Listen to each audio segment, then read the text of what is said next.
शैलेश की बात में आपका हार्दिक स्वागत है और आज हम बात करने जा रहे हैं दुनिया के वो अस्त्र का जो सबसे कामयाब है लेकिन जिसकी कीमत कुछ भी नहीं है।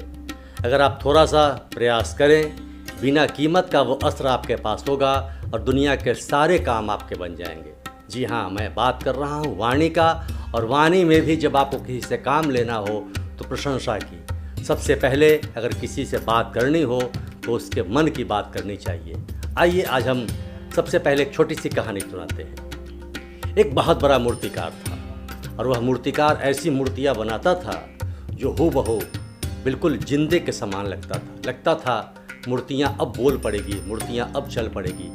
कोई कल्पना भी नहीं कर सकता था कि यह मूर्ति है या जीवंत व्यक्ति है। इस शानदार मूर्तिकार को एक बार एक भविष्यवक्ता मिला और भविष्यवक्ता ने कहा कि तुम्हारी मृत्यु अब बहुत नज़दीक है। वह मूर्तिकार बहुत चिंतित हो गया, लेकिन फिर उसने एक जुगाड़ लगाई। उसने सोचा और बहुत सोचने के बाद एक निर्णय पर पहुंचा। उसने ठीक अपने ही अनुसार अपनी 9 मूर्तियां बनाई। वह मूर्तियों को बनाकर बार बार देखता कि बिल्कुल मेरी जैसी है कि नहीं है। और वह मूर्तियां जब तैयार हो गई तो हूबहू उसी के शक्ल की हो गई। कोई पहचान नहीं सकता था कि यह वह नहीं है। और ऐसी जीवंत मूर्तियां जिसे अलग अलग पहचानना बहुत ही मुश्किल था।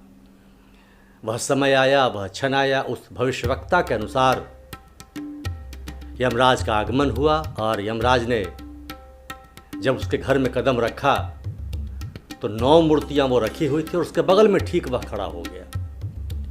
अब परेशानी यमराज के पास आ गई कि जिसका वह चित्र लेकर आए थे, जिसका वो मापदंड लेकर आए थे, जिस प्रकार वो चेहरे को मिला रहे थे, मिलान कर रहे थे, तब उन्हें ले जाना एक व्यक्ति को था, लेकिन वहाँ पर 10-10 व्यक्ति मौजूद थे। 9 तो वो मूर्तियाँ थी और एक वह व्यक्ति खुद था। बहुत प्रयास के बाद भी यमराज नहीं पहचान पाए कि कौन सा व्यक्ति को हमें ले जाना है।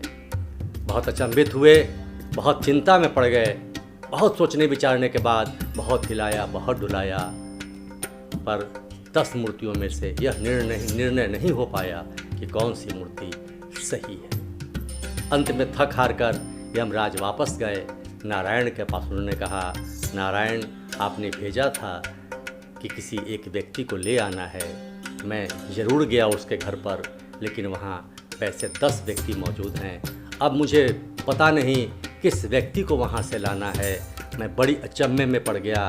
ऐसा भी हो सकता है कि एक ही तरह के 10 व्यक्तियों का आपने निर्माण किया और भेजा आपने हमें एक व्यक्ति को लेने को, और इसीलिए मैं वापस आ गया। तब नारायण मुस्कुराए। उन्होंने कहा, ठीक है, मैं जाता हूँ। और नारायण आए। उन्होंने देखा 10 व्यक्ति खड़े हैं, इतने शानदार, इतने जीवंत, नारायण को ही पहचानना बड़ी मुश्किल हो गया। तब नारायण ने सोचा, एक युक्ति लगाई। प्रत्येक मूर्ति को हिलाकर पहले देखा, सब जीवंत थे, मूर्ति की तरह लगते ही नहीं थे। आखिर कौन सही है, वो कौन सा व्यक्ति है जिसे ले जाना है, जिसकी उम्र पूरी हो चुकी है। अंत में नारायण ने एक युक्ति सोची और नारायण ने कहा, वाह, क्या शानदार कलाकार है। क्या ये कलाकार तो हमसे भी ऊपर महान है, क्योंकि जिसने ये बनाई है ऐसी कल्पना तो मैं कर भी नहीं सकता। काश वो मेरे पास आता और मैं उसे देखकर इतना प्रसन्न होता। इतना बड़ा कलाकार, इतना शानदार कलाकार। जैसे ही उस मूर्तिकार ने अपनी प्रशंसा सुनी, एक कदम आगे आया, बोला, मैं ही वो हूँ जिसने इतनी शानदार मूर्तियाँ बनाई है। नारायण ने कहा, चलो, तुम्हारा समय हो गया है। बात सिर्फ इतनी सी है कि किसी से भी कोई काम अगर आपको करवानी है तो सबसे पहले उसके मन की बात करनी होगी। जैसे ही आप मन की बात करेंगे, वह व्यक्ति आपसे प्रभावित होगा और फिर आप अपने स्तर से उस व्यक्ति को अपनी तरफ से ढाल सकते हैं। दूसरे अर्थ में यह कहें कि किसी व्यक्ति से बात करते वक्त आपको इस बात का अवश्य ख्याल रखना है कि वह किस स्तर का है और सबसे पहले उसकी सराहना करनी है, उसकी बात को सुनना है। जब भी आप किसी को दुत्कारेंगे, जब भी आप किसी को अपनी पावर का प्रयोग करेंगे, उससे आप सही काम नहीं ले सकते। काम लेने का सही तरीका यही है कि आप उसके अनुरूप उसकी प्रशंसा करें, फिर अपनी बातों को रखें, वह मानने को बिल्कुल तैयार होगा, क्योंकि वह आपके वशीभूत होगा। शैलेश की बात में आज हम यह खास एक कहानी आपके बीच लेकर आए हैं, जो इस बात का द्योतक है कि व्यक्ति की वाणी सबसे कीमती है, सबसे मूल्यवान है। अगर आपके पास है, अगर आप इसे संग्रह किया है, तो इसकी कोई कीमत नहीं चुकानी पड़ती, लेकिन यह दुनिया में बड़ी से बड़ी चीज़ें प्राप्त करवा देता है। वाणी से बढ़कर कुछ नहीं।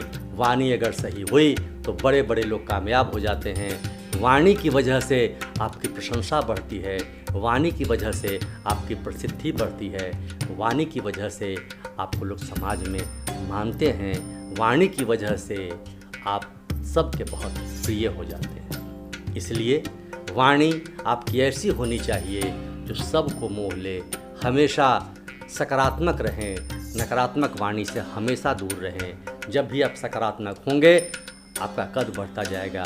जैसे जैसे किसी की बुराइयां ढूंढने लगेंगे, आप नकारात्मक हो जाएंगे और आप धीरे धीरे आपके सारे काम बिगड़ने लगेंगे और आप धीरे धीरे अपने वापस रसातल की ओर चल पड़ेंगे, यानी कि आपको बहुत कठिनाइयों के दौर से गुजरना पड़ेगा। इसलिए अगर जीवन में उन्नत करना है, जीवन में आगे बढ़ना है, तो वाणी से बढ़कर कुछ नहीं। ये छोटी सी कहानी उसी संदर्भ में हमने सुनाया है। बहुत दिनों के बाद मैं आपके बीच आ रहा हूँ, क्योंकि आप देख रहे होंगे पूरे सेटअप की तैयारी चल रही थी। अभी बहुत सारी बातें शेष है, इसमें बहुत तैयारी करनी है, लेकिन मैंने सोचा बहुत दिन हो गया है तो आपसे कुछ रूबरू हो लूँ, कुछ बातें कर लूँ, कुछ गुफ्तगू कर लूँ। और एक संदेश यह, मैं तो हमेशा कहता हूँ, मैं वाणी का हरकारा हूँ, अच्छी बातें लेकर आता हूँ, अच्छी बातें सुनाता हूँ। अगर आपको भी मेरी बातें अच्छी लगे तो निश्चित तौर पर सराहें और हमेशा दूसरों से अच्छी बातें करें, इस बात का प्रचार करें, प्रसार करें, क्योंकि आज के समय में वाणी बहुत ही मूल्यवान है।